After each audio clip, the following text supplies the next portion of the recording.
Hoy, en nuestro espacio Reavivados por su palabra, estaremos estudiando el capítulo número 3 del libro de Segunda de Samuel. Segunda de Samuel, capítulo 3. Hubo larga guerra entre la casa de Saúl y la casa de David. Pero David se iba fortaleciendo y la casa de Saúl se iba debilitando. A David le nacieron hijos en Hebrón.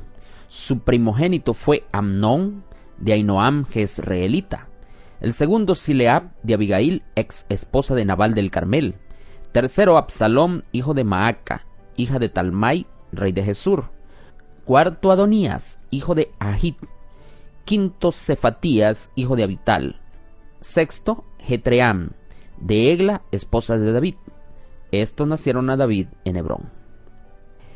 Mientras duró la guerra entre la casa de Saúl y la casa de David, Abner se esforzaba por la casa de Saúl. Saúl había tenido una concubina llamada Rispa, hija de Aja. Y dijo Isboset a Abner: ¿por qué has llegado a la concubina de mi padre? Y Abner se enojó en gran manera por las palabras de Isboset y le dijo: ¿soy yo una cabeza de perro de Judá? Yo hice misericordia con la casa de Saúl tu padre, con sus hermanos y sus amigos, y no te entregué en manos de David, y tú me echas en cara una falta con esa mujer. Que Dios me trate con todo rigor, si como ha jurado el Señor a David, no hago así con él. Y traslado el reino de la casa de Saúl, y confirmo el trono de David sobre Israel y Judá, desde Dan hasta Beerseba. Y él no pudo responder palabra a Abner, porque le temía. Entonces Abner envió mensajeros a David que le dijeron: ¿de quién es el país? Haz alianza conmigo y mi mano será contigo para volver a todo Israel a ti. Y David le respondió: bien, haré alianza contigo, pero una cosa te pido: no te presentes ante mí sin traer a Mical, hija de Saúl, cuando vengas a verme. Después de esto, David envió mensajeros a Isboset y le dijo: restitúyeme a mi esposa Mical, que yo desposé por 100 prepucios de filisteos. Entonces Isboset envió y la quitó a su esposo Paltiel, hijo de Lais. Y su esposo fue con ella siguiéndola y llorándola hasta Baurín. Y Abner le dijo: anda, vuélvete. Entonces él se volvió. Y Abner dijo a los ancianos de Israel: en otro tiempo procurabais que David fuera vuestro rey. Ahora pues, cumplidlo. Porque el Señor ha dicho a David: por medio de mi siervo David libraré a mi pueblo Israel de mano de los filisteos y de todos sus enemigos. Abner habló también a los de Benjamín. Y fue a Hebrón a decir a David el parecer de Israel y de Benjamín. Así Abner, junto con 20 hombres, fue a Hebrón a ver a David. Y David le sirvió un banquete a él y a sus compañeros. Abner le dijo a David: me levantaré, iré y juntaré a mi señor al rey a todo Israel, para que hagan alianza contigo y tú reines como desees. Luego David despidió a Abner y él se fue en paz. En eso los siervos de David y Joab volvieron del campo trayendo una gran presa. Pero Abner ya no estaba con David en Hebrón, ya se había despedido y había vuelto en paz. Cuando llegó Joab y su ejército, le avisaron que Abner, hijo de Ner, había visitado al rey y él lo había despedido en paz. Entonces Joab fue al rey y le dijo: ¿qué has hecho? Abner vino a ti, ¿por qué dejaste que se fuera? ¿Sabes que Abner, hijo de Ner, ha venido a engañarte y a saber tu salida y entrada y entender lo que tú haces? Y salió Joab de hablar con David y envió mensajeros tras Abner, que lo hicieron volver desde el pozo de Siria sin que David lo supiera. Y cuando Abner volvió a Hebrón, Joab lo llevó aparte al medio de la puerta para hablarle en secreto. Y allí lo hirió en la 5ª costilla, para vengar la muerte de Asael su hermano. Cuando David lo supo, dijo: inocente soy yo y mi reino ante el Señor para siempre de la sangre de Abner, hijo de Ner. Caiga sobre la cabeza de Joab y sobre la casa de su padre. Que nunca falte de la casa de Joab quien padezca flujo ni leproso, ni quien ande con báculo, ni quien muera a espada, ni quien carezca de pan. Joab y Abisai su hermano mataron a Abner, porque él había dado muerte a Asael, hermano de ellos, en la batalla de Gabaón. Entonces dijo David a Joab y a todo el pueblo que estaba con él: rasgad vuestro vestido, ceñíos de saco y haced duelo por Abner. Y el rey iba detrás del féretro. Y sepultaron a Abner en Hebrón, y el rey alzó su voz y lloró junto al sepulcro de Abner, y el pueblo también lloró. Entonces el rey entonó esta elegía por Abner: ¿había de morir Abner como muere un villano? Tus manos no estaban atadas ni tus pies ligados con grillos. caíste como los que caen ante los malos hombres. Y todo el pueblo volvió a llorar por él. Entonces el pueblo vino a persuadir a David a que comiera antes que acabara el día.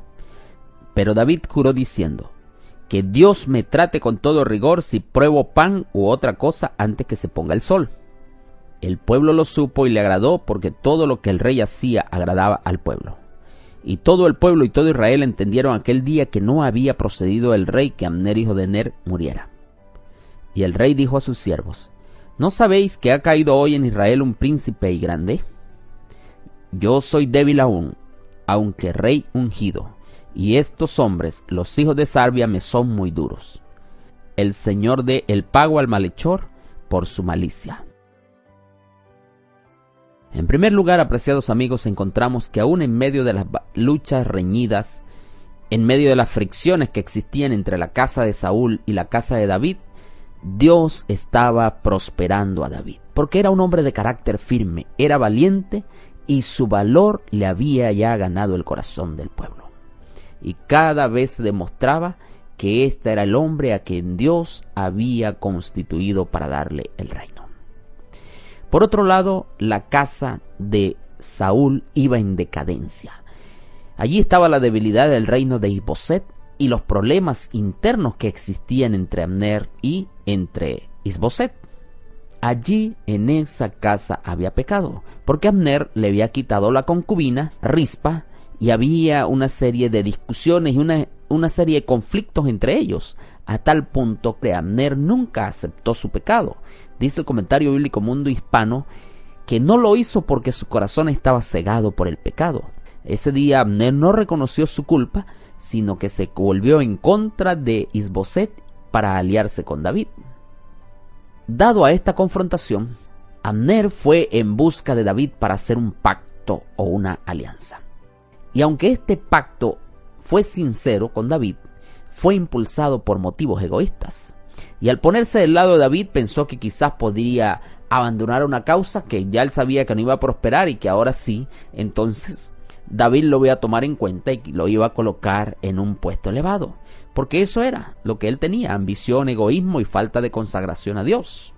Y por eso es que dice Patriarcas y Profetas en la página 758 que la muerte de Abner fue para el reino de Judá una bendición disfrazada.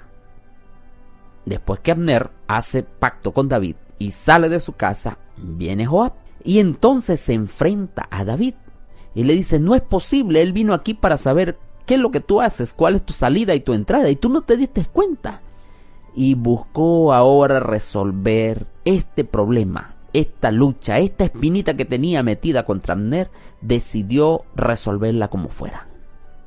Y se hizo a espaldas del rey y lo mandó llamar y lo mató precisamente en las puertas de la ciudad de Hebrón, que era una ciudad de refugio. En otras palabras, lo hirió y lo mató allí sin consideración. David, cuando supo la noticia, lamentó todo esto que había ocurrido. Y por eso es que el versículo 29 pronuncia una maldición sobre Joab por aquel acto vil de venganza personal. Caiga sobre la casa de su padre todo este tipo de problemas. Que nunca falte de la casa quien padezca flujo, leproso, que ande con báculo, ni quien muera a espada, ni quien carezca de pan. Allí David estaba demostrando que era un acto muy terrible y era un acto cobarde. Y Abner, por su parte, cuando hizo esto, estaba proyectando dudas sobre la integridad de David, porque muchos iban a pensar que era David quien lo había mandado a matar, pero no era así. Y por eso es que David enfrenta toda esta situación. Luego David le dice a Joab que públicamente tenía que hacer duelo público. Y él mismo estuvo allí en pos del féretro como el principal enlutado. Y precisamente todo el pueblo ahora sabía. Dice Patriarca y Profeta, página 757, que David públicamente expresó su desprecio y desdén por los que realizaron algo tan indigno. ¿Qué lecciones aprendemos para este día, apreciado amigo, apreciado hermano? En primer lugar, el que alberga pensamientos y deseos de venganza está cavando su propia tumba. Número 2, no se puede tomar la justicia por nuestras propias manos. Número 3, como líderes tenemos que actuar no por los sentimientos, sino por la razón y la verdad cimentados en un escrito está. Porque la ley y el ejemplo entran por casa. Tenemos que aprender de la humildad y la sinceridad de David, aún en medio de las dificultades más terribles y más difíciles que se le presenten a cualquier ser humano. Apreciado amigo, apreciada amiga, apreciado hermano, que Dios te bendiga en este día. Que Dios te acompañe. Te ha hablado el pastor Moisés Prieto, pero recuerda, la palabra es de Dios.